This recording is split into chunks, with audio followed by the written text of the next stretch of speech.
doing something a little different this time. I have already registered this deck for a league, which is probably a mistake. I'm probably not ready yet, but we're doing it. I've played it for a couple of days in practice games, just to see, kind of get a feel for it a little bit. Tried looking up some information on how to play the deck and how it works. This is a budget version of Legacy Hogaak. Um, a full budget version from just a few days ago looks like this, and the budgetized version looks like this, and I swear these numbers have moved up. Like, I thought this was like under 120 a couple days ago when I put it together the first time, but I could have just been imagining things, or maybe I had something in incorrectly. There's not a whole lot of room to wiggle, uh, except in the land slot. So um, the the major difference in paper, as it always is going to be the dual lands.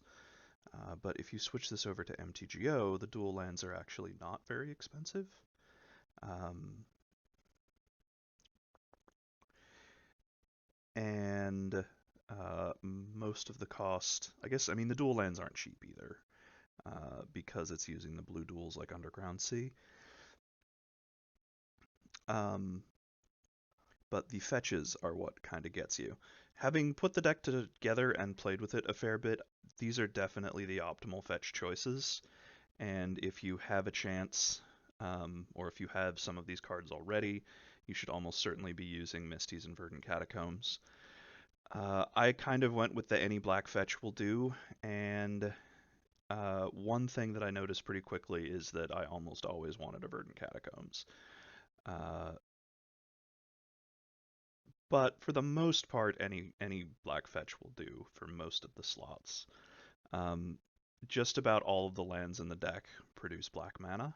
Um, like it runs one swamp, and then everything else, basically everything is a swamp. So the Misties can fetch you either your Bayou or your Underground Sea, or in the case of the budget version, the um, Watery Grave or Overgrown Tomb. I am running a second swamp. The main boards are almost exactly the same. So Dryad Arbor, Gravecrawler, Hedron Crab, Stitcher Supplier, Bloodghast, Vengevine, Hogaak, Cabal Therapy, Careful Study, Once Upon a Time, Altar, Bridge. Yeah, no changes in the main deck. So that was one thing that kind of was attractive about this deck and trying to make a budget version of the deck, is that for the most part, the main deck is pretty cheap. So let's see, like 12, 24, 32, and then probably up to about like 40 or 50 in the main deck. Um, a lot of the cost for online comes in the sideboard, specifically the Force of Vigors. Force of Vigor is probably the best at what it does, but there are some very cheap versions of that effect. Leyline of the Void, again, this is probably the best for the deck, but there is quite a bit of graveyard hate that you can find laying around. Thought Seizes, again, probably the best at what they do, but Duress does a pretty decent um, impression. The Abrupt Decay and Assassin's Trophy, unfortunately, there are not amazing replacements for. Um, so I'm using a split of cards to sort of mimic that. One being Echoing Truth, Return to Nature, um, Nature's Claim, uh, Pithing Needle. For my Graveyard Hate, I have Nihil Spellbomb, Fairy Macabre, again, the Return to Natures, those kind of pull double duty there, and a Tormod's Crypt. So the sideboard is quite a bit more budget than the full version, um, and the lands have been swapped around a little bit for cheaper fetches, even though, that's certainly not ideal. And my screen is turning dark. All right. So we're going to see how this deck does. I also have um, been really trying to practice with some version of green-white, kind of like Maverick, kind of with kind of like a natural order deck. It's going okay. I probably need a little more practice and a little more tweaks, and it may not get to where it needs to be. But I feel like this deck is a good choice for a budget um, version. You can cut down the cost of the deck by quite a bit, and especially if you're going in paper, the the main deck does not really use its life as a resource very often. So unlike like a Reanimator deck, which sacks its life to Gristlebrand, uh, this deck is much more able to just run shocks instead of duels. So I have registered this for a league. I will play. I will most likely lose.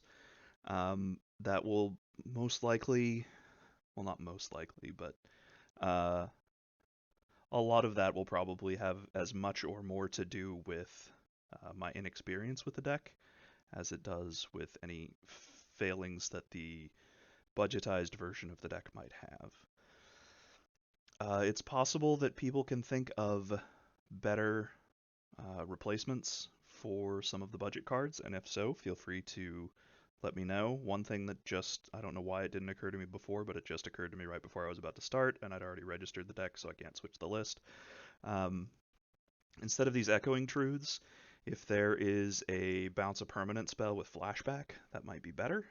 Because when you mill over things, so that's why one of the reasons the Coffin Purge is in here is if you mill over the Coffin Purge, you can flash it back for a black. Um, so if there is a cheap flashback bounce a permanent spell, or even just bounce a creature spell, that might be as good or better than these echoing truths. Um, but yeah, I think I guess I should explain how the deck works while I'm searching. This is a graveyard-based, kind of like Dredge combo deck. You use Hedron Crabs and Stitcher Suppliers, and also Careful Studies, but the main enablers are Hedron Crab and Stitcher Supplier to mill most of your own deck as much as you can. Um, and at that point, you do a series of things. One of the biggest is casting Hogaak, which is a Convoke Delve card, um, but can only be cast with Convoke and Delve. So in order to cast Hogaak, you need 2 green or black creatures in play. Because the Convoke cost, the Dredge cost can only be used to pay colorless mana. So it can play a quick Hogaak. That's one thing it can do. Once it's milled a number of things, if you've got a Stitcher Supplier in play or a zombie off of Bridge from Below, you can use that to play the Grave Crawler out of your graveyard, in which case you can get Vengevines into play. Uh, the fetch lands, so I looked at a number of lists and kind of 11 fetches seem to be the sort of the magic number. So there's a few reasons to run the fetches. One is landfall triggers for Hedron Crab and Bloodghast. Another is to fill up your graveyard to give yourself Convoke. And another, the Verdant Catacombs in particular, can fetch a Dryad Arbor, which can be used to pay for one of the green pips on Hogaak. So that's why the Verdant Catacombs seem to be one of the more crucial fetches. Typically, you don't want to keep a hand without some kind of an enabler, which in this case would be a Stitcher Supplier. However, the rest of this hand is not very good. So I have to decide if a single Stitcher Supplier is going to be good enough. Bridge from Below you never really want in hand, you always want it in your graveyard. Vengevine you can technically hard cast, but it's super slow to hard cast. So I think I am going to mulligan that and try to get something better. And this is much better, so I'm going to keep this hand. It's a question of whether or not I throw back the Bloodghast or the Vengevine or one of the lands, but I don't think one of the lands is the best thing to throw back. So I think I will throw back the Bloodghast.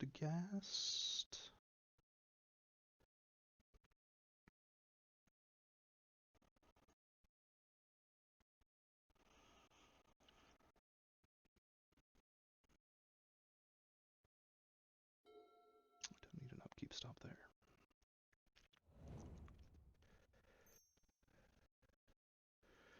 Okay, Wasteland Ether Vial is not ideal here because I need to fetch a blue source.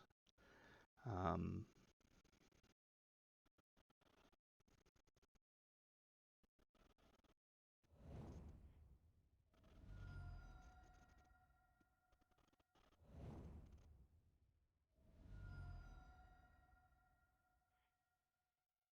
I am still going to open on the Careful Study.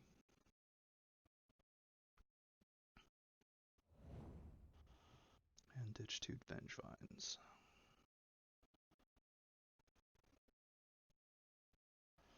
So that can be quite a fast clock, but unfortunately I'm going to get Wastelanded, so I cannot get the Vengevines into play next turn. I'm going to have to do it the turn after. Fancy Cavern. Creature type is what? I can't read it. Spirit. Okay. Yeah, so they wasted me as expected. That's just fine. I mean, it isn't. I really wish they hadn't done that. But they're going to do it, and I can't stop them. So here I can play the Swamp and the Stitcher Supplier.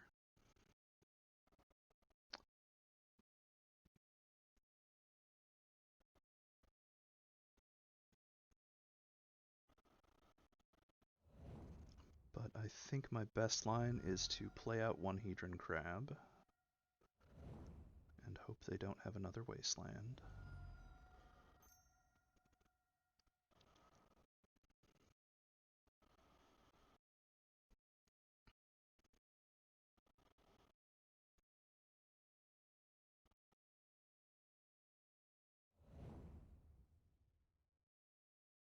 So assuming no mana denial next turn, which is a bit of a big assume, I can drop the Swamp, play the other Crab, play the Supplier. Sorry, first drop the other Crab, then drop the Swamp, then play the Supplier. And that will give me... It's unfortunate, but actually doesn't mess up my plans too badly. So here we go. Now that the first Crab is gone... Oh no, I still want to play the Crab. Alright, play the Crab.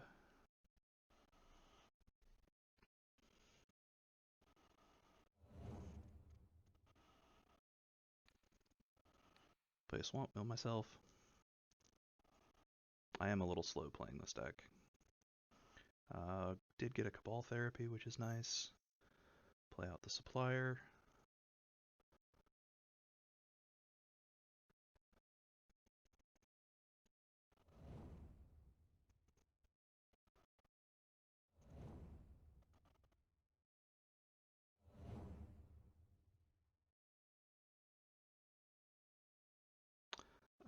I am going to use one of the vines to cast Hogaak, and I will cast the one in my bin here.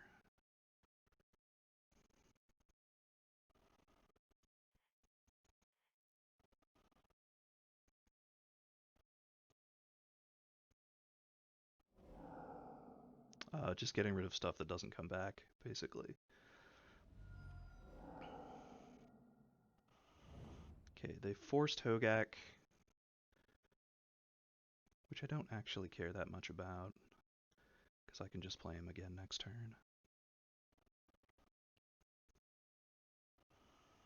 I think I'm going to Cabal Therapy them for Meddling Mage.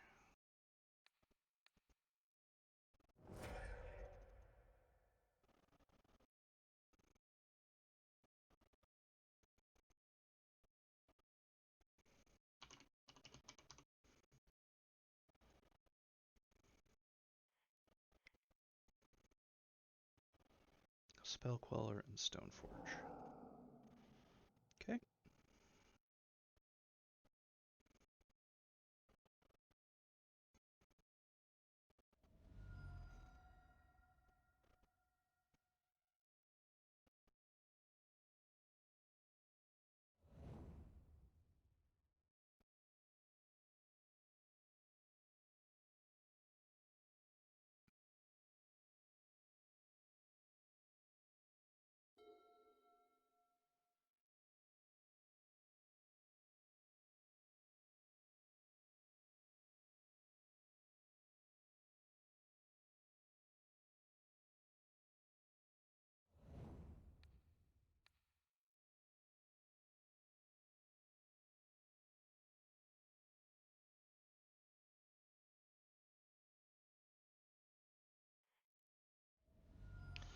The only thing you need green for is sideboard cards and hard casting Vengevines.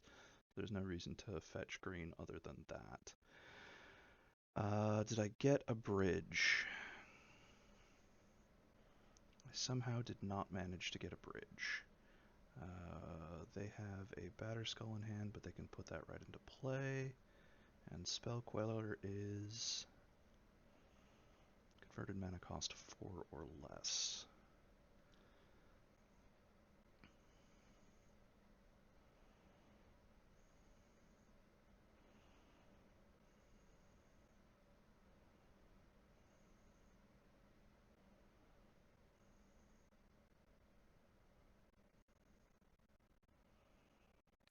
Okay, so I'm going to Cabal Therapy myself, sacking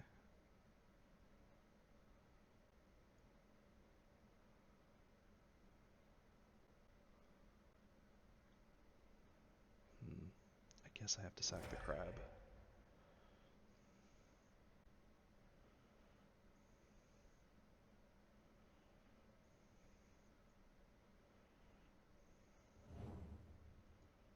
Okay, Spell Queller gets the therapy.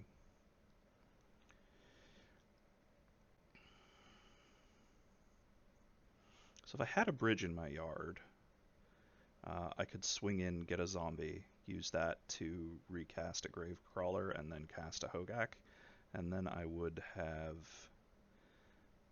be getting the other Vengevine back, so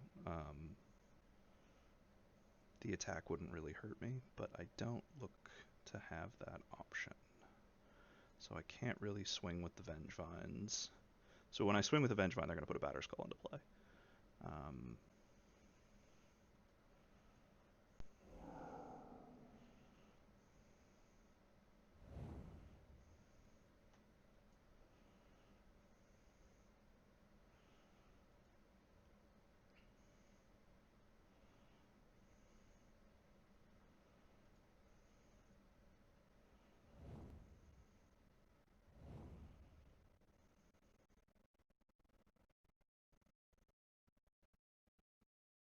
The upside here is that I have multiple Hogaaks, and even the Vengevines trade just fine with the Batterskull.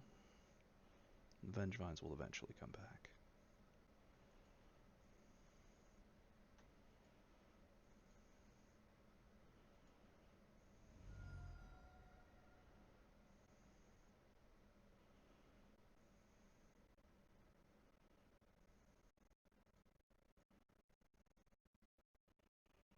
But if they do draw swords, then things will go poorly for me. So, okay, this is good. I get to swing with everybody.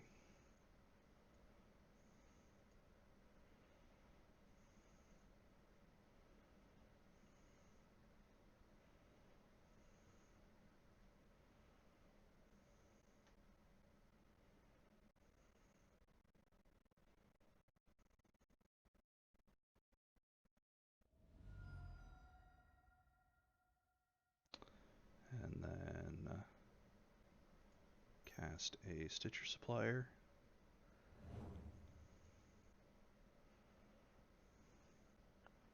And a Gravecrawler.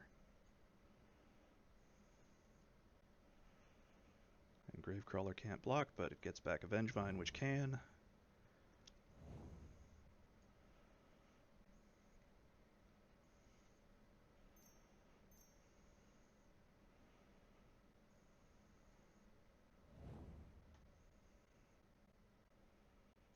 And now I have quite the team.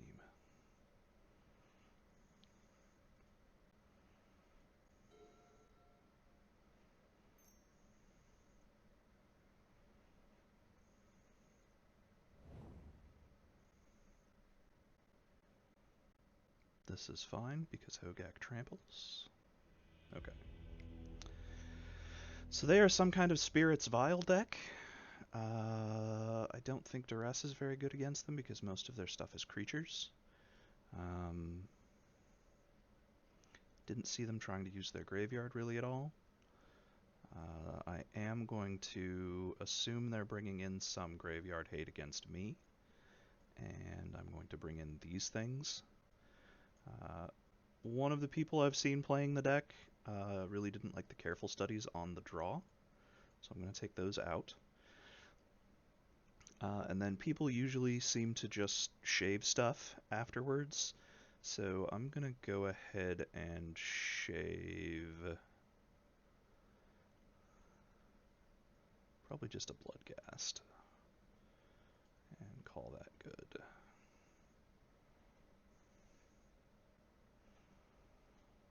When I said shave stuff, usually they shave some pieces of the either like a Bloodghast, an Altar, a Bridge, Avenge, or a Hogaak, kind of depending on what you're up against. In this case, I think so this hand does not have an enabler. It does have a Once Upon a Time that could maybe find one, but I don't think that's worth a keep. Okay, this hand looks pretty good. It's got a Stitcher Supplier, it's got a Hogaak, and it's got an Altar. And I have one anti-hate piece, although it's only for one turn. So yeah, this is kind of the weakest of my anti-hate pieces unless they bring in Leyline or something. So I am going to keep this. And I guess I put back Avenge fine.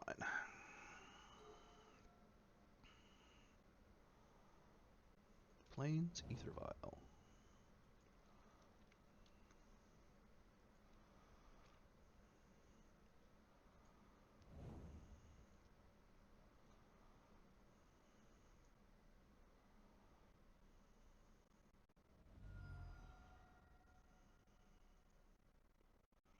So because I have the Altar, I'm just going to do my best to go fast here.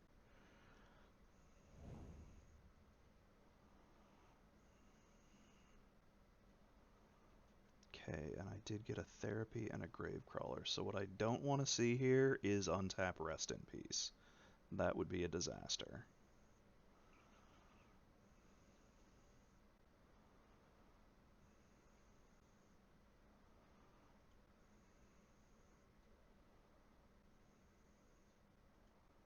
But short of that, I have a turn 2 Hogaak.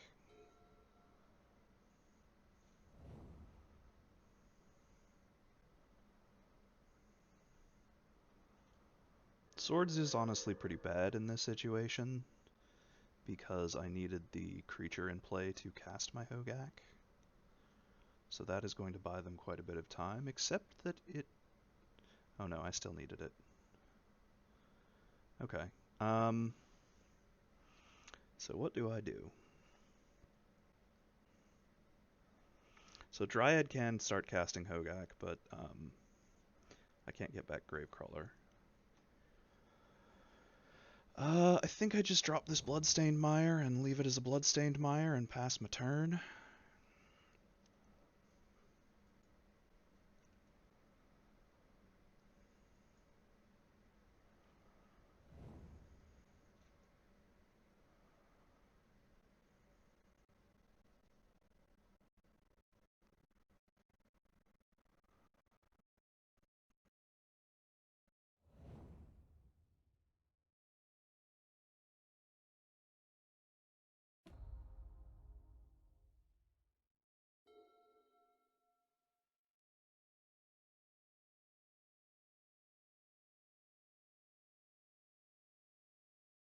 Kind of tempting to bounce them, but I will refrain for now.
I understand they're going after the Watery Grave, but it was probably better for them to go after the Dryad Arbor, because the Dryad Arbor can cast Hogaak. Of course, they don't know I have Hogaak in hand, but that is kind of what this deck is all about, so hopefully they don't clock me too hard.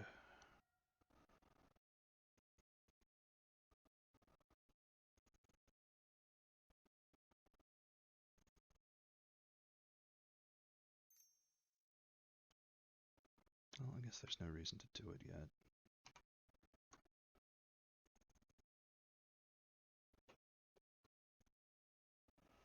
Unless I get a land that I want to play off it.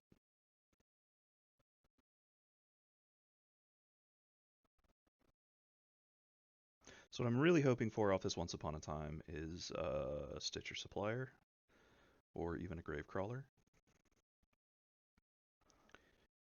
In which case I wouldn't be able to cast it anyway. But if I don't find one of those, I will gladly take a land, which I would like to play this turn. So maybe I do just Once Upon a Time.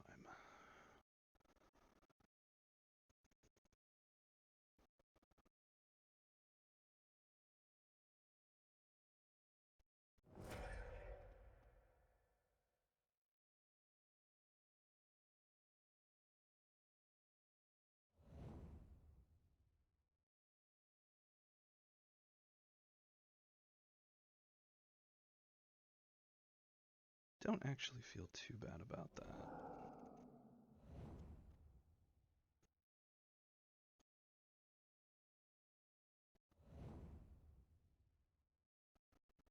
Containment Priest.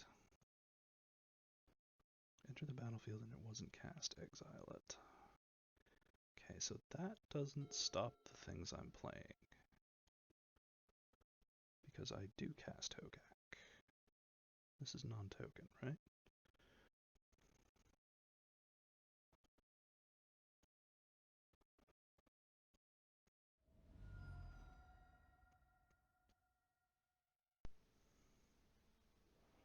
Oof.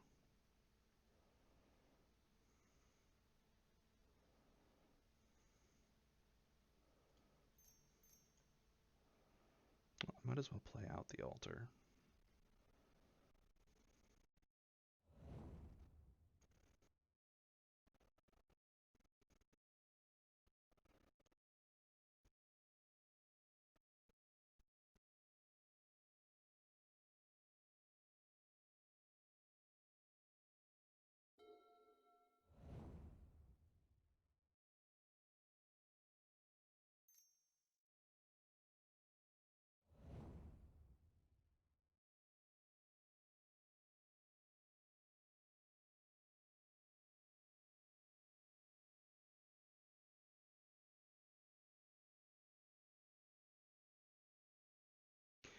So against Grafdigger's Cage, because I have 3 Hogaaks in hand, I think I can actually still try to go off. Okay, there's the Stitcher Supplier. So we'll play the Stitcher Supplier.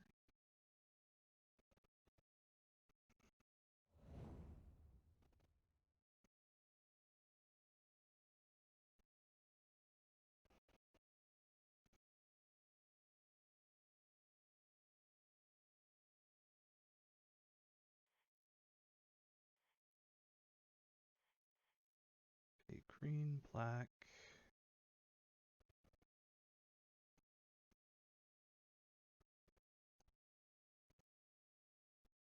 Some stuff that doesn't matter. I will not activate Benchvine's ability, because if I do, it will just get exiled by Containment Priest.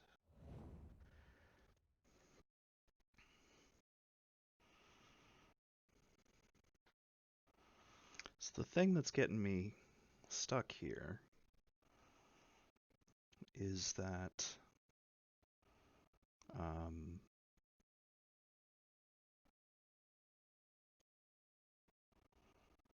they can sack their Mausoleum Wanderer, and if they sack the Mausoleum Wanderer, it would remove Bridge from Belows from my graveyard.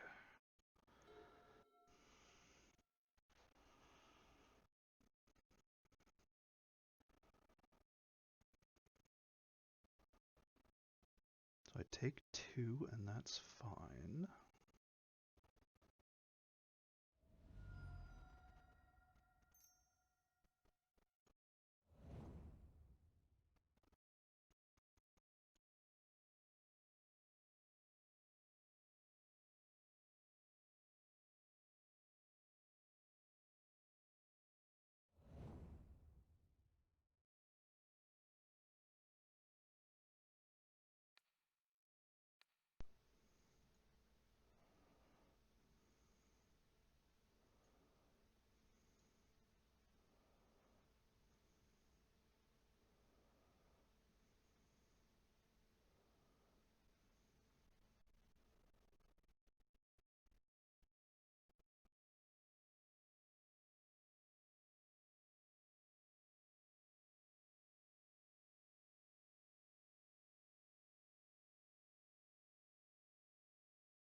Oh, I can't cast Cabal Therapy because of Graph Digger's crap. Well, I'm pretty close here, but not quite.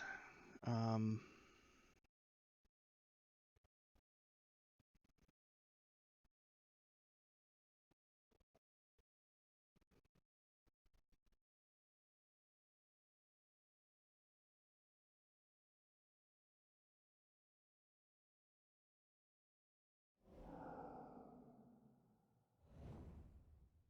yeah, that's another flyer.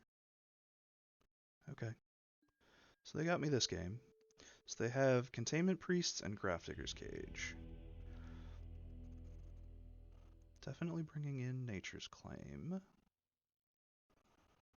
And probably want another Cabal Therapy to name one of those two things right out the gate. And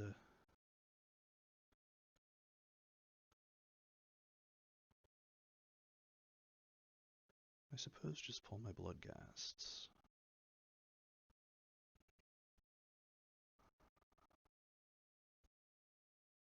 Because I think that's the least effective thing I've got. Although,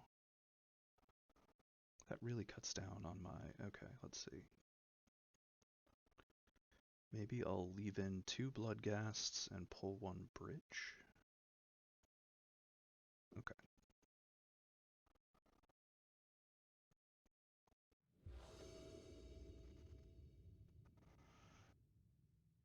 Alright, this hand looks pretty good. It's got 2 Stitcher Suppliers and a Hedron Crab and a Once Upon a Time and a Bloodstained Mire. So that should be keepable, I hope. Let's keep it.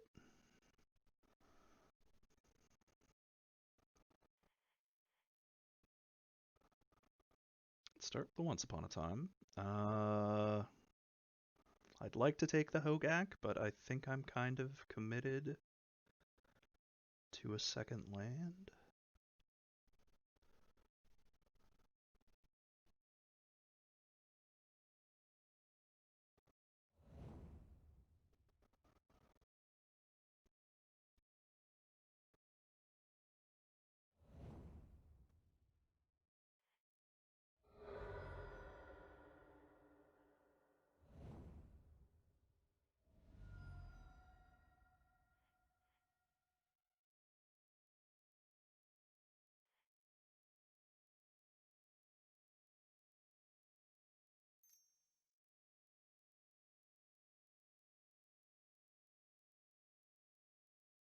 Alright, land Hedron Crab.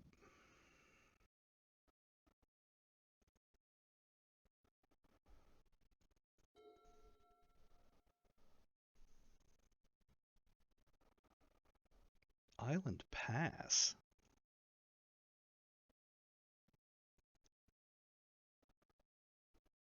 That is like the least frightening thing they could do.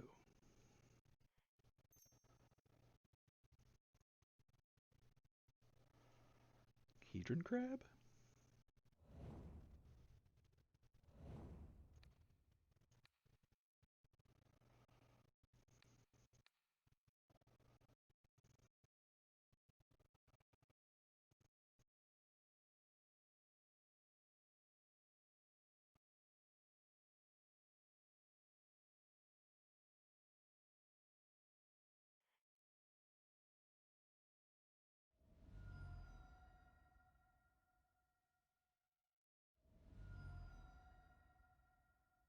Okay, Surgicling of Vengevine.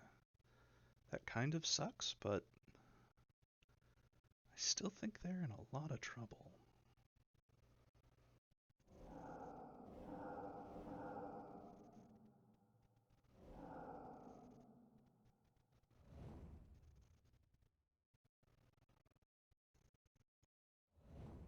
Let's get another Watery Grave.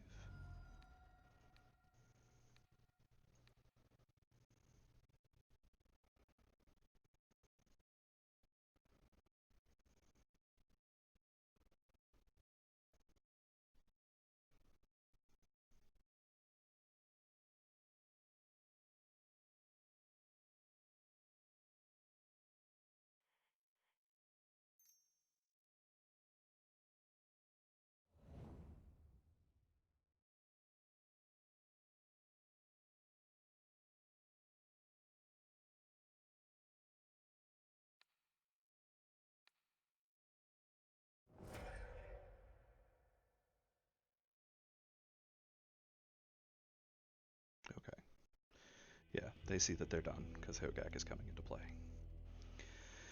All right, a win on my first try. Okay, so that'll be game number one. We'll do one more game, and then finish out the league another day. Um, Opponent's deck is not a normal part of the meta, not something you see very often. So I can't read too much into my ability to play the deck, uh, or the strength of the deck, except that it beat an off-meta deck. Not sure how Spirits normally fares in Legacy meta, but it seems like it might not be fast enough.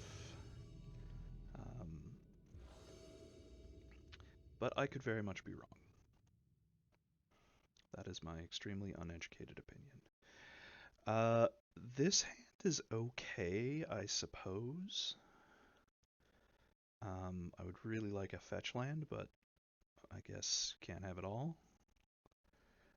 One nice thing is that these two grave crawlers can replay each other. So I can use them to sack for Cabal Therapy, I can sack them to alter. Um,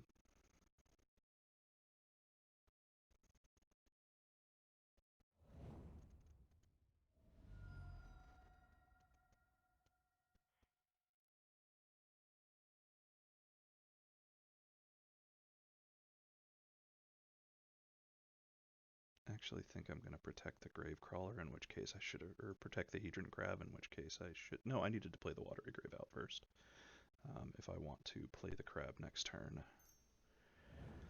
Um,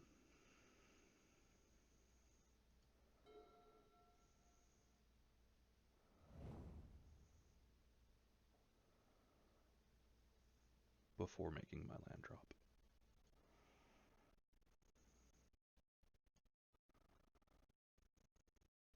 Bloodstained Mire does not tell me a whole lot.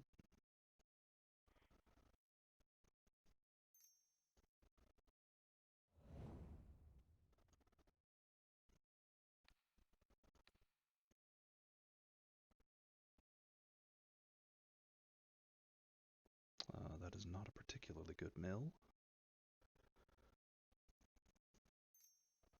So I guess I will just play out the other Gravecrawler and get in for 2.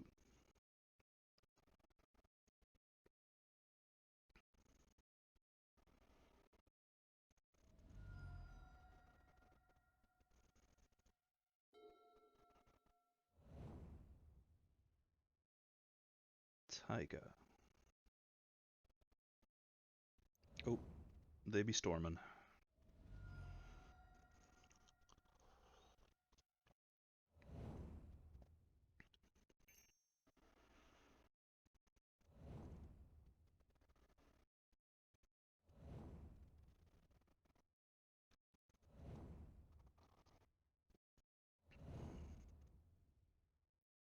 Yeah, it's a lot of mana. 1 card in hand. What's it gonna be?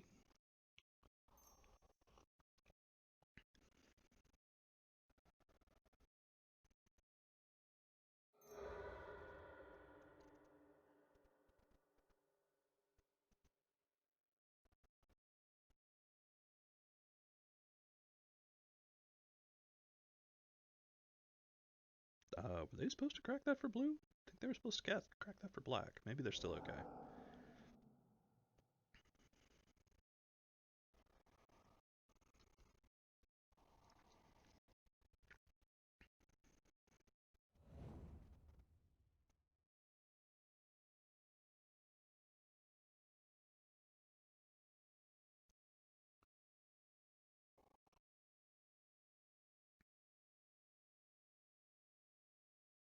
Well, if they had cracked it for black, I assume they could peer into the abyss, but maybe they could have peddled and still peered into the abyss. I think they could have. But they didn't do that.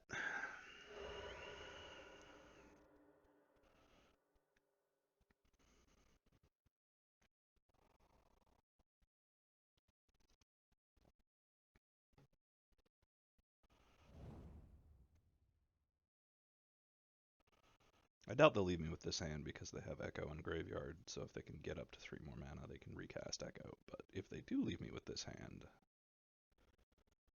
they leave me with this hand. Okay.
It doesn't really matter because they're just going to Echo anyway, but I'll name... Oh, they can't Echo. They don't have the mana. I'll name Burning Wish.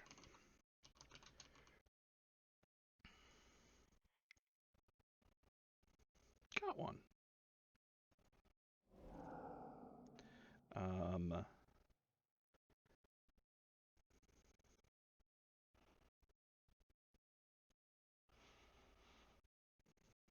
Tap for black, tap for black. No, don't tap you for black. Go you, you. Get a Vengevine. Hold control. Cast you. Tap for black, tap for green. Exile, exile, exile. While that's on the stack, alter myself with the Hogaak in play.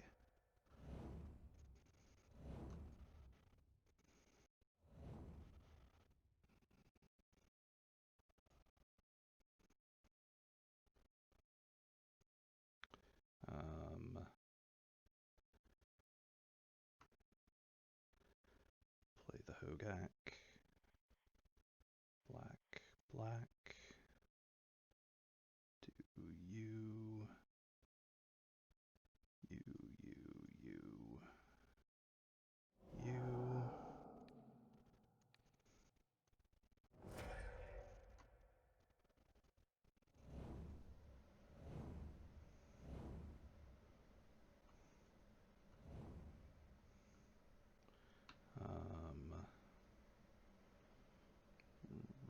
Keep holding control. Recast Hogaak. Black, black. Sure, one more.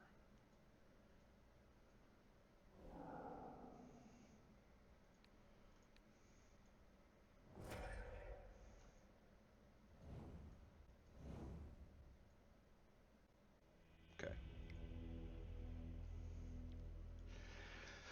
All right. Storm.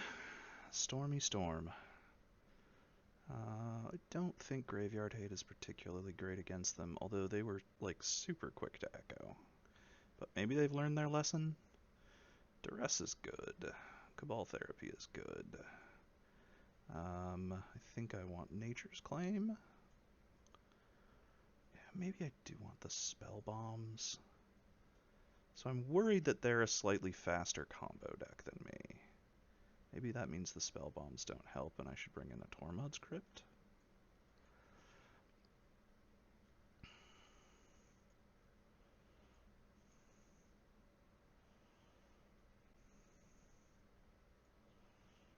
Again, I'll take out careful studies, a bloodgast, a bridge, and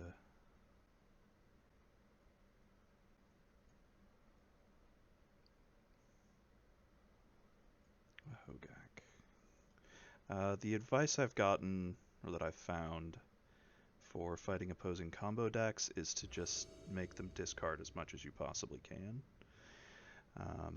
So that hand has very little discard. This hand has good enablers, but again, very little, well, no discard. This hand actually has some discard, so I'll keep it. Throw back a Bloodgast. Definitely want both Stitcher Suppliers, the Duress. Guess I'm throwing back a Crab here, even though that feels super bad. The reason I'm keeping 2 Suppliers and throwing back 1 Crab is because I only have 1 non-fetch land.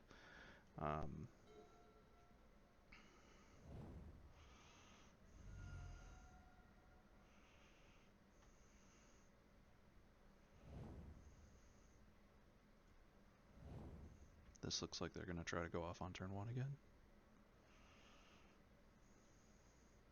Well, nope, Ponder. Ponder does not say going off. So they kept a hand with no discard, which I think is beneficial for me.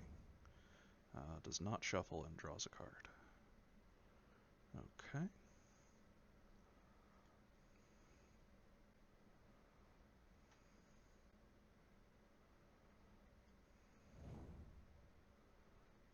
Yes, I will pay the 2 life, and I will cast a Duress.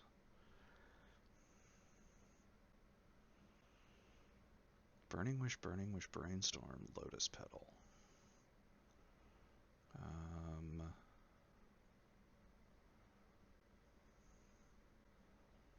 I take the petal? I'm not sure what to take here. So they can Burning Wish, crack LED while it's on the stack, and start going for an Echo, or... Oh no, they can't do that. Never mind. If they crack the LED while it's on the stack, they won't have the mana to cast it. It's the Brainstorm or the Petal. I think I'll take the Brainstorm.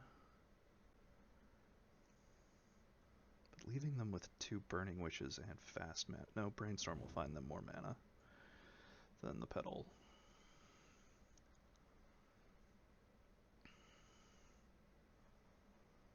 Especially with a fetch in their hand.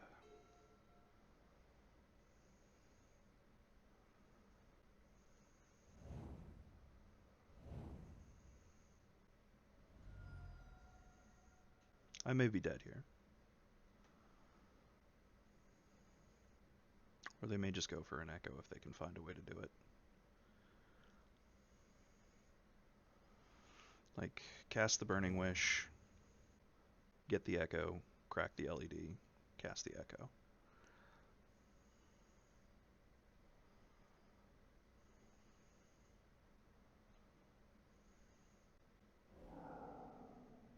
Yep, looks like they are.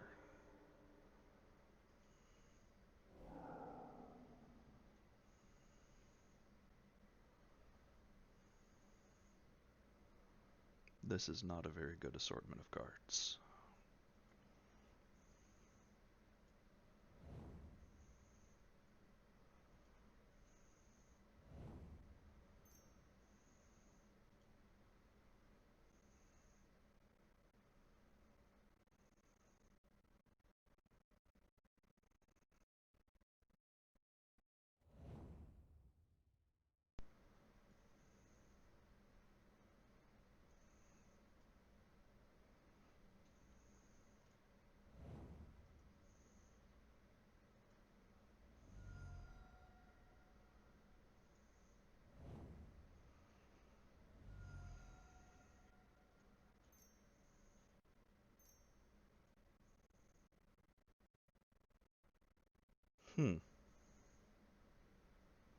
That's not what I want. It's not what I want at all. Can I turn this into what I want in any way? Not really.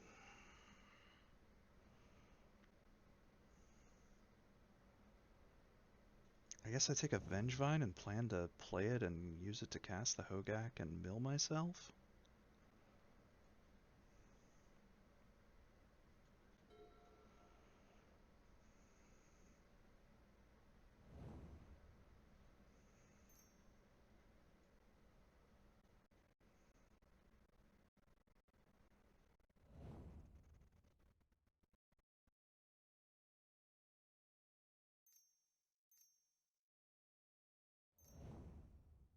Oop, they're storming.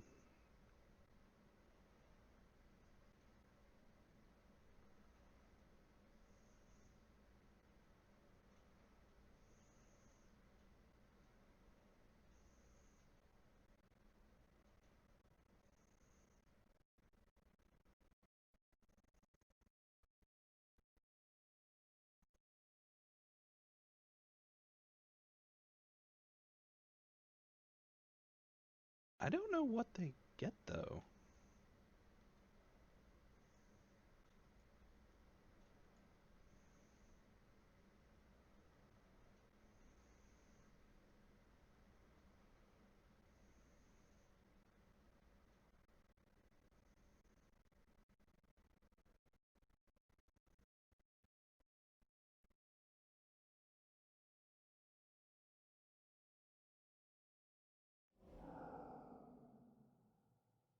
Really?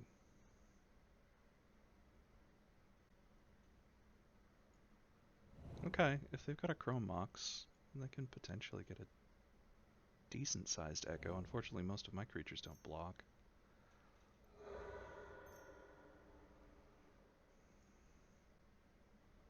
Or decent sized empty.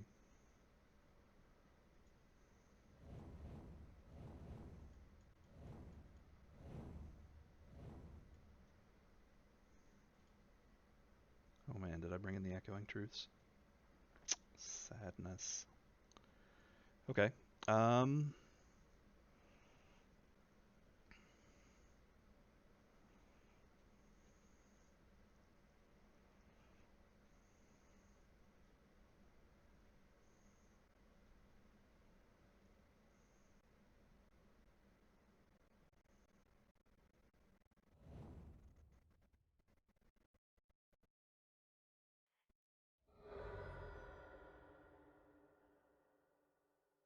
that can't get what I was gonna get anyway. I'm dumb. I was gonna get the Dryad Arbor and then plan to block with it, but yeah, I think they've got me.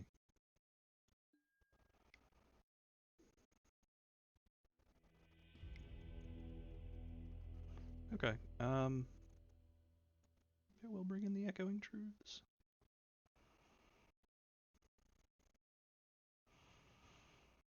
Take out a Vengevine and another Bloodghast.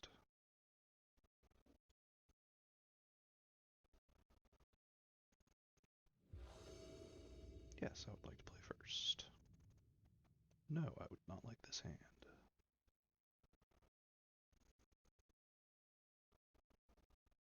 No, I would not like this hand either. Or this one. Well, let's see. How quickly can this cast a Hogaak? Actually, this one might not be too terrible. So let's see. I'm going to keep it. I'm going to bottom a Watery Grave.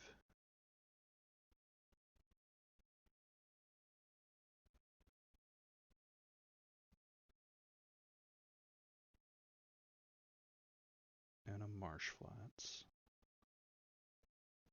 Which is really risky. Oh no, I can't.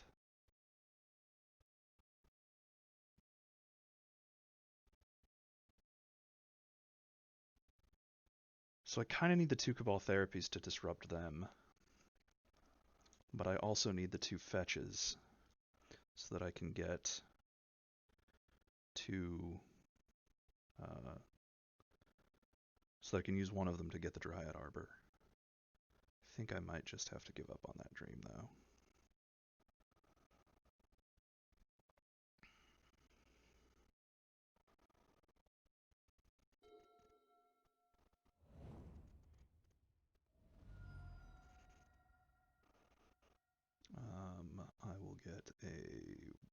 Regrave untapped.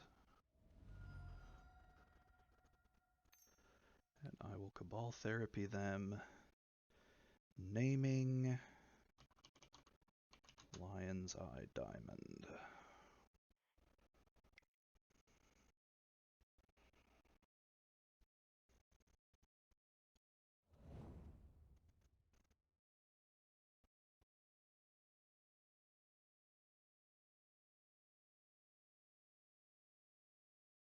Well, that was a good name.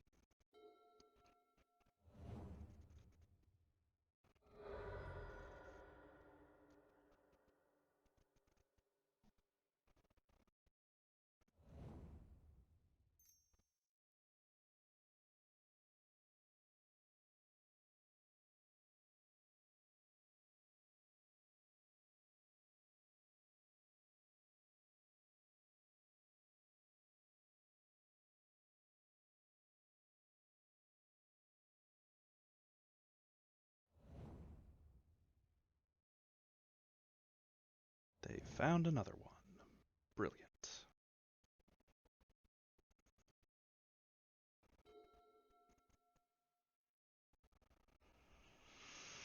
Well, I found a Hedron Crab, but I can't really do anything with it yet. What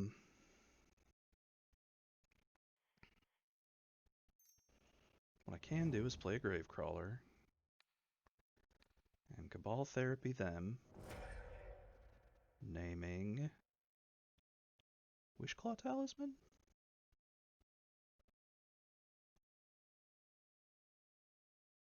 Or Dark Ritual?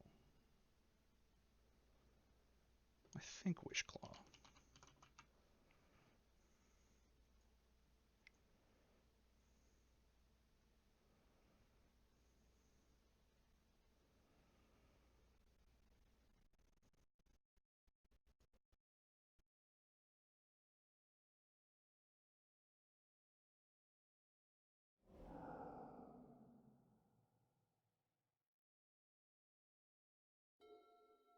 So of the cards in their hand, I mind the Chrome Mox the least, because if they want to actually use it, they have to give up another card.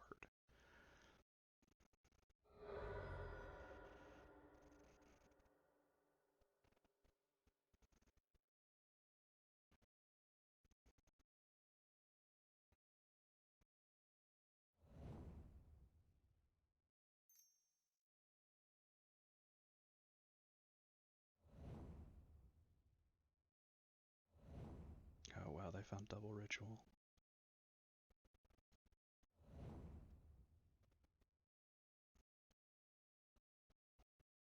Chrome Mox exiling nothing?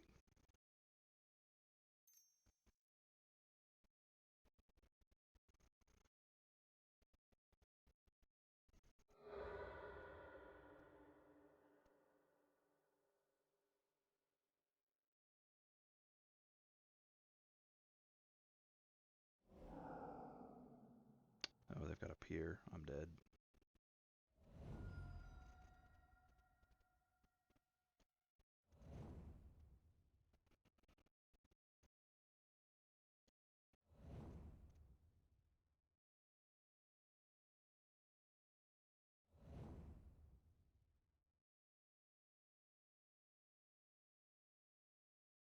I should be dead. They should not be able to whiff here. But I guess stranger things have happened, so we'll make them cast the spells.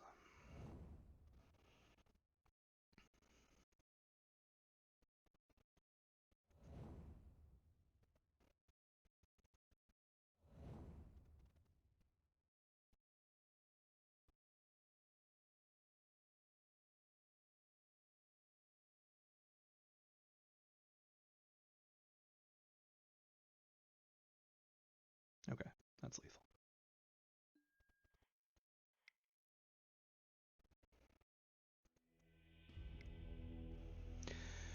Alright, 1-1. Hopefully finish at least 3-2. That's always the hope when it's probably the best I can possibly hope for.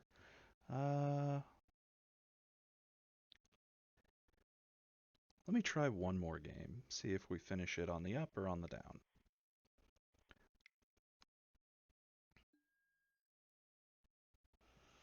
Either way is fine, I suppose.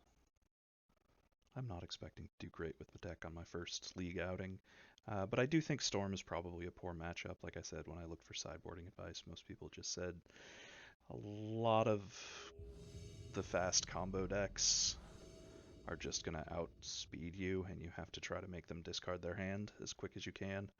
And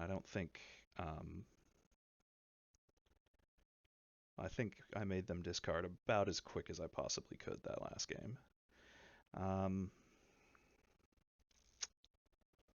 this one's an interesting hand. So it doesn't have an enabler, and that makes me want to throw it away. On the other hand, it has a careful study. It has an altar and a grave crawler and a bloodghast. So I can recur the bloodghast with the so I can careful study and then use land drops to recur the bloodghast and the altar to sacrifice it. So maybe this isn't terrible and I could always get lucky off the careful study. I'm going to go ahead and keep this. I think it's a sketchy keep. And am I just getting turn 1 comboed again?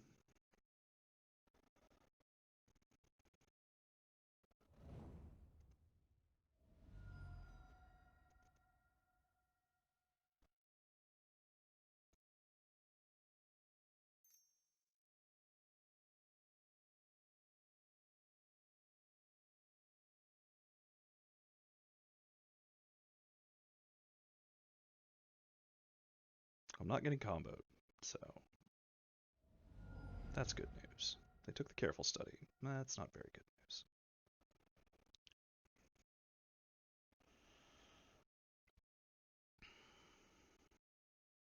I drew a bridge from below, which would be a perfect draw if I had a careful study in hand.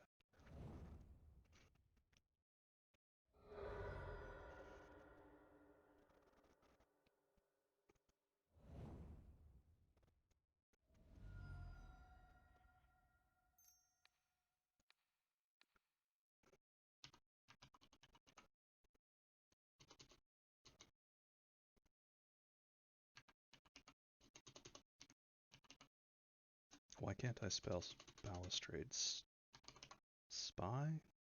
Balustrade Spy.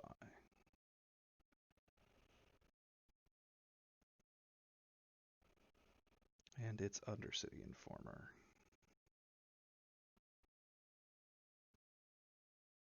And it looks like they have the mana for it next turn.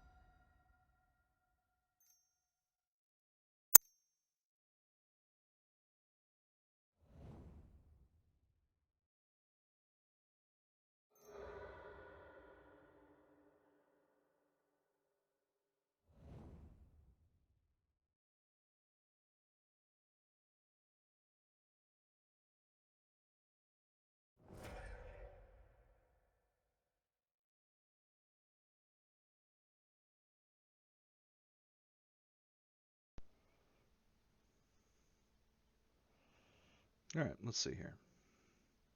So they do have 4 Force of Wills, and 3 Thought Seizes, a Cabal Therapy.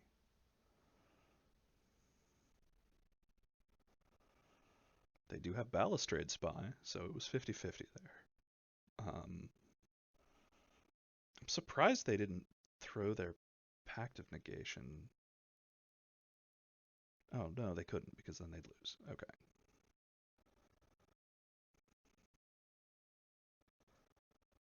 Yep, they get back Narcomoebas.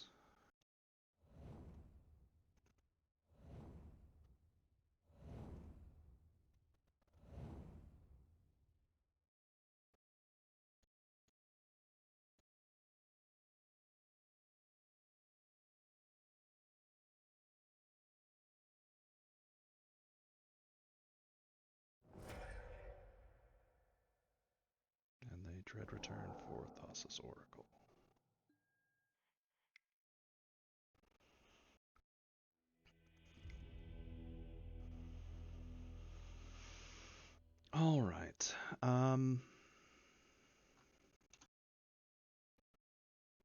So you can disrupt that, you can disrupt that. That can disrupt it. All these can disrupt it or help me. Okay, let's do this.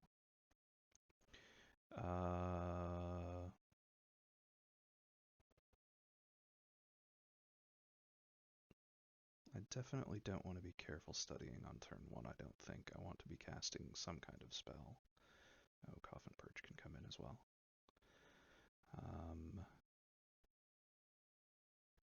I can shave down one of each of these because if I actually get to the point where I'm doing any of that, I've probably disrupted them pretty hard and I have a bit of time. And I'll shave a Gravecrawler for the same reason. Okay.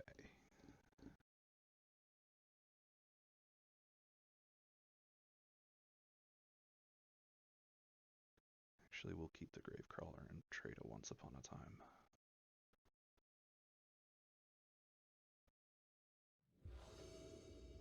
Yes, I would like to play first. No, I would not like a hand that can't cast any spells.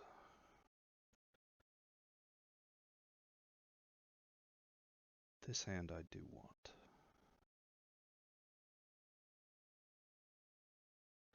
So I guess I should have looked a little harder at their combo, but I believe if I exile the Narcomoebas, if I exile 2 Narcomoebas, I think they lose. So yeah, this is a very disruptive hand. It does virtually none of my own game plan, but I think I should be able to disrupt them pretty hard. So let's do that. Put back a Marsh Flats.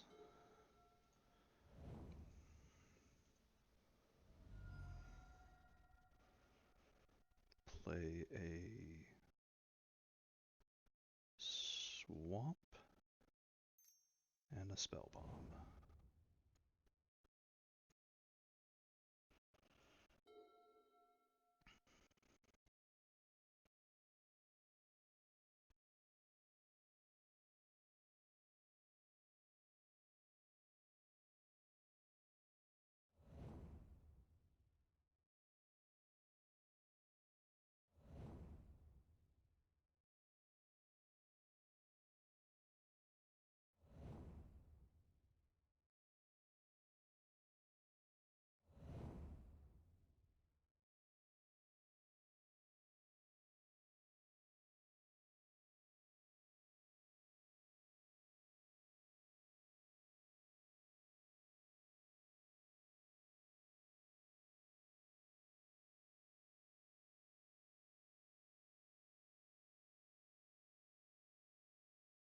They kept a hand with a bunch of fast mana.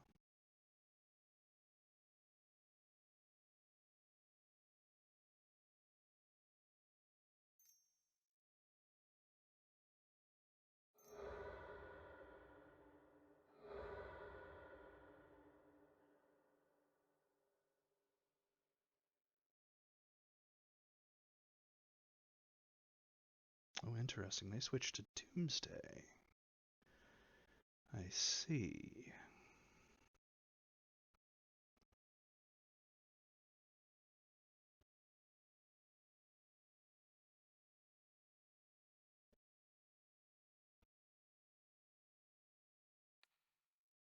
Well, I might as well do this then. Get rid of their Lotus Petals. That's not much, but it's something.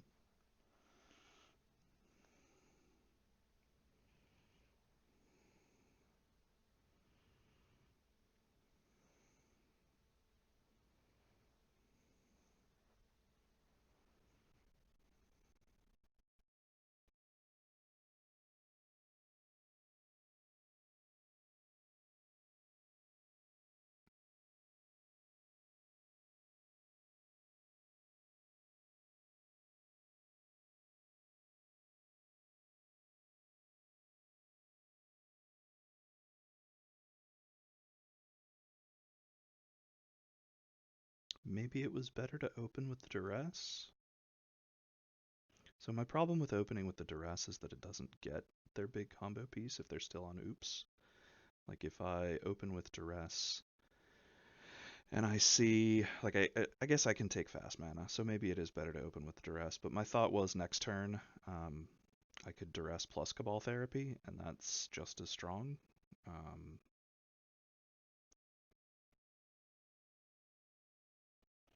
but in this case, with them switching to Doomsday, uh, if they don't have a Force of Will in hand, it certainly would have been better to open on the duress and just take the Doomsday.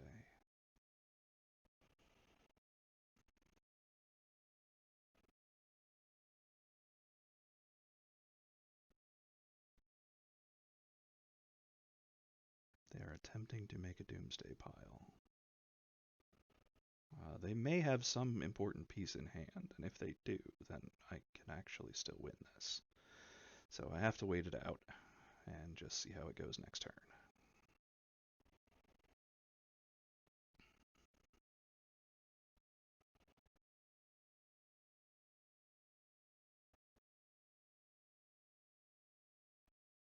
I could also draw some disruptive element that actually stops them, like the Nature's Claim to destroy a Chrome Mox.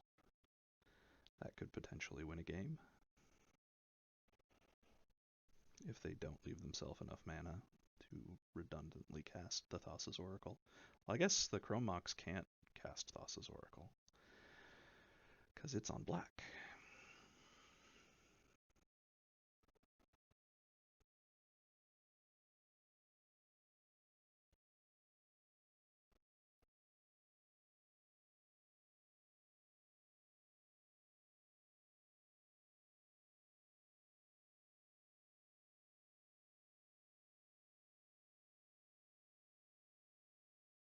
They are working real hard on that Doomsday pile.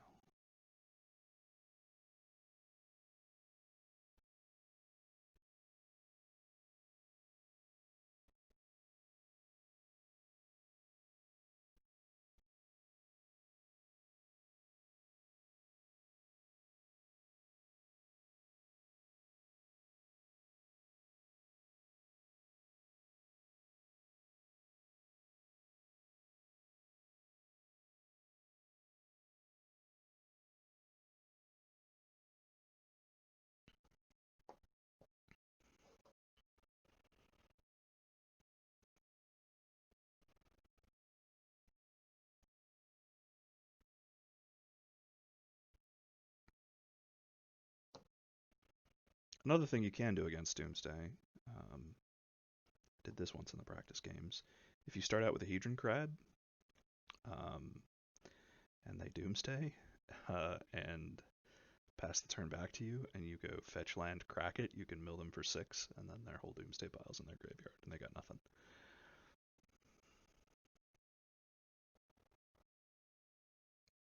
But that's probably not an option this game. Unless they go for a super slow Doomsday pile, and I draw a crab plus land.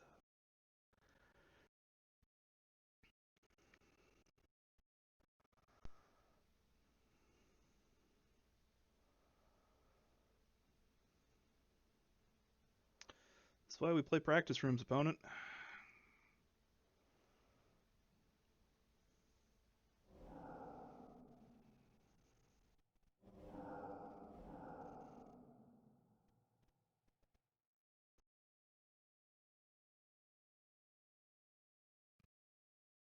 Did they take out all the Force of Wills? Or do they just have 3 in hand?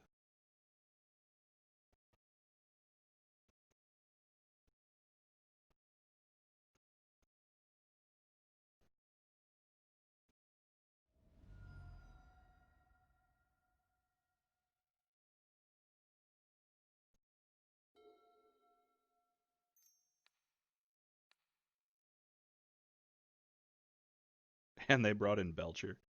Okay. Uh,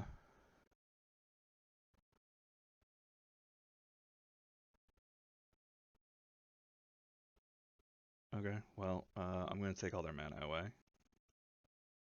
Right? Char Belcher does nothing here.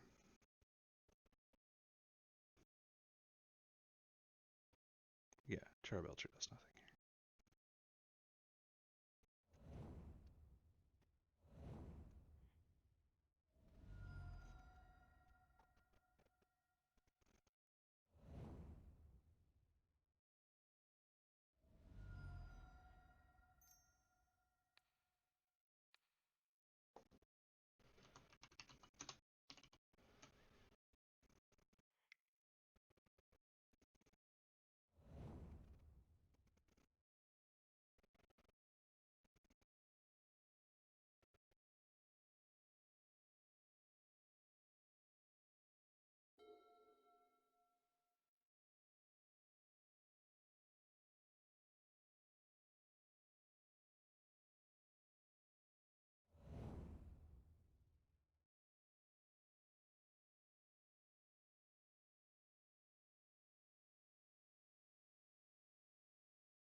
How do they win?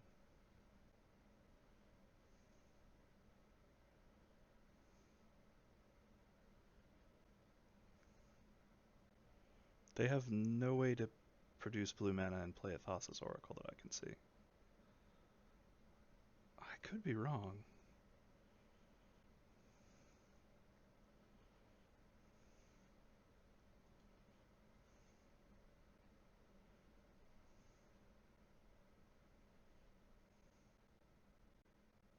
Okay, they don't win. Fair enough. And they conceded the whole match. Interesting. Uh, oh, I knew that person's name looked familiar. So yeah, this was against the same person. I beat them, and then they raged and queued up a different deck, right? Or maybe they didn't rage. Maybe they just switched decks, right? Because they were definitely different decks.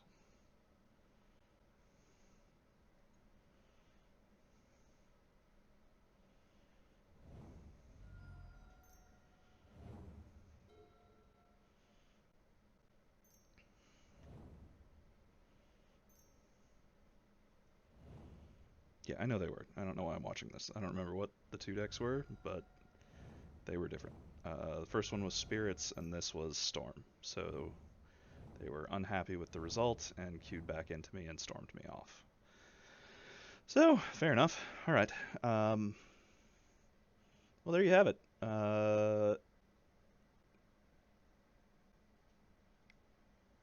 Currently 2-1. I don't really feel like I deserve to be 2-1. I feel like they kind of defeated themselves in that most recent game, but so be it. Thanks for watching. Hopefully, I will finish this league out tomorrow and get these matches posted, and people can see a new budget deck. I don't know how often I'll play this one. Um, like I said, I think cards have been moving, and that's why. Because I'm pretty sure this was under 120 when I built it, and like under 500. So maybe the new Commander Legends spoilers are making things jump all over the place. That's certainly possible. But yeah, the deck is fine. It's not my typical cup of tea. even though it is a graveyard combo deck, and I normally play a graveyard combo deck. This feels a little too strange, honestly. Um, I would much rather the green white thing pan out, but so far it looked pretty good the first couple times I played it, but then it kind of went on a losing streak. So um, I can show you what it looks like if you've hung around to the end of the video here. Let's see. So I've got a couple different versions. There's Birds with Swords. So what can you do in green white? You can Green Sun Zenith for pretty cheap. You can Crop Rotate for pretty cheap. You can Knight of the Reliquary for pretty cheap. You can Once Upon a Time for a reasonable price. You can Stoneforge Mystic for a reasonable price. You can Sylvan Library online for pretty cheap. They're still pretty expensive in paper, but they should come down at some point when the Commander Collection Green hits. I don't think that's actually out and about. I think there should be more of those floating around sometime soon. Uh, you can Karakas, a couple Karakas is kind of cheap. The one major thing, so this is pretty close to Maverick, but it isn't Maverick. And one of the big things about it that isn't Maverick is that I don't have 4 Wastelands, because you cannot Wasteland people for cheap.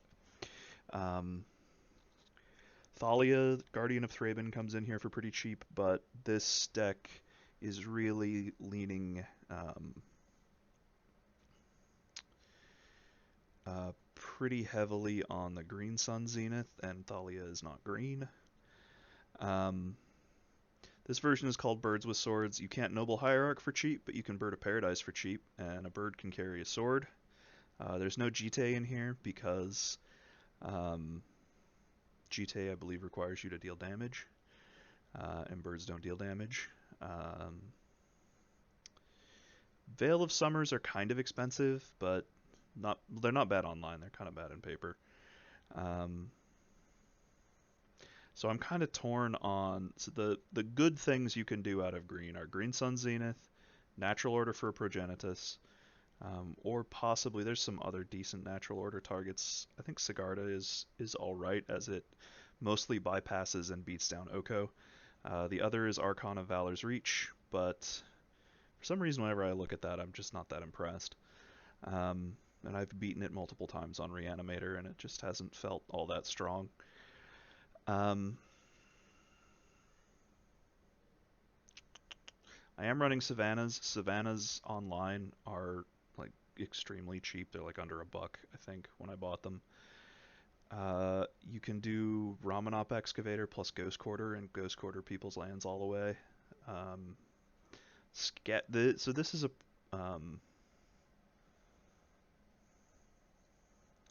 there are some other problems with the green toolbox. Let's see if I can find decks, metagame, legacy. Where's a good Maverick build? Leagues.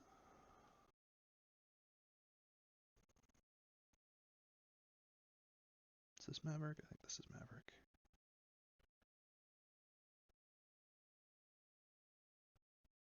Yeah. So here's a recent Maverick. One problem you run into on MTGO is that a lot of the little creatures are a few bucks each. So if you want to do like a big toolbox full of creatures, like Charming Prince is $1.50. That's not much, it's not a ton. But then Gaddock Teague is like 3 ticks. And then you definitely need Scavenging Oozes, and those are like $2.20 a piece. And if you want some Thalias, those are a couple of bucks. You definitely can't do Recruiters of the Guard. This is actually kind of a strange list. I should have picked a different one. Actually, I played against this guy. Yeah, he had a bit of an odd list, so let me find a better representation. Here's one by Achilles. Achilles is a well-known Maverick player. Okay, here's more what I was looking for. So Hex Drinker is like 650.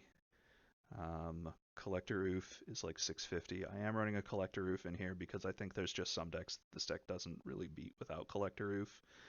Night of Autumn is pretty cheap. Never mind. ignore Night of Autumn. That's cheap enough, especially for all you get. Uh, Questing Beast is like $7. Um, then you get to like the Black Splash in Maverick is for basically a lot of expensive things. So like Abrupt Decays are expensive. Assassin's Trophies, if you want to bring them in, are expensive. Um, Ley lines are expensive. Kai is not cheap. Plague Engineers are expensive. So I'm kind of cutting out the Black Splash of a traditional Maverick build. Sylvan Library, as you can see, is very cheap online, so that's nice. Gaia's Cradle, again, it's pretty cheap online, especially like it's a 1/100th of the cost of what it is in paper, but still like $6 if you want to bring one in. But as you can see, like Scrublands and Savannah, I guess they're up a little bit. They're not under $1, but they're still pretty cheap. Um,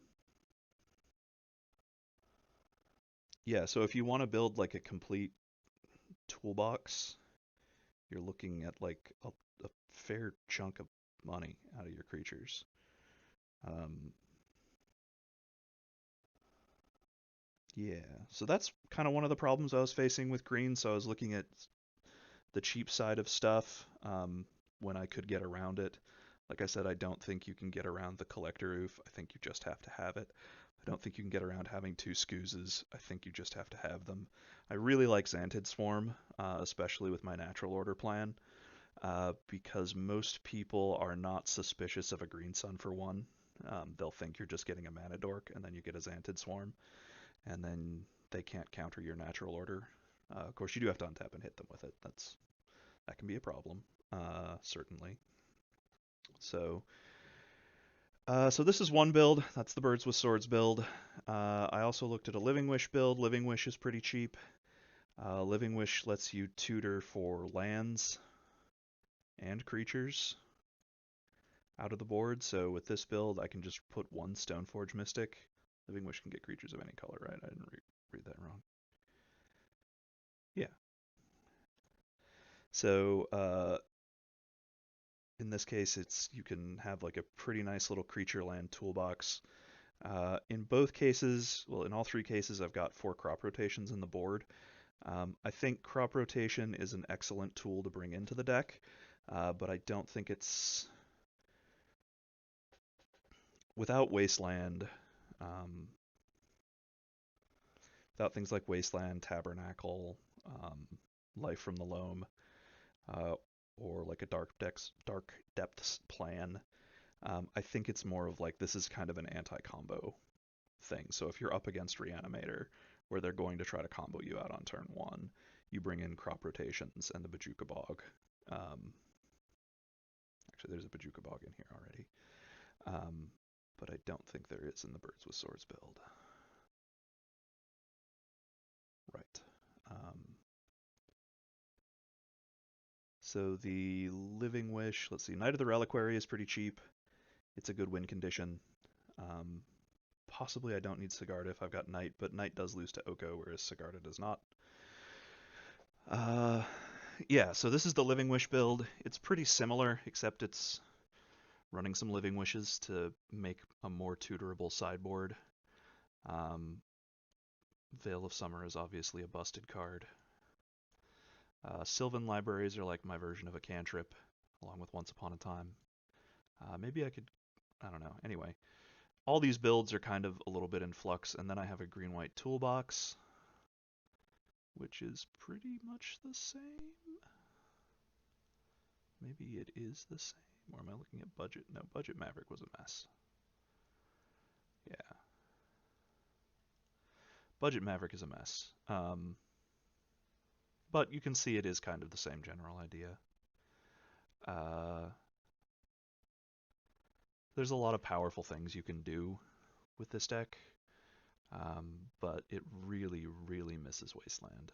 Like, all of these builds want to be running Wasteland. And the best way I can think to make up for that is to throw in a Ramanop Excavator so that I can repeatedly Ghost Quarter people and hopefully they run out of basics.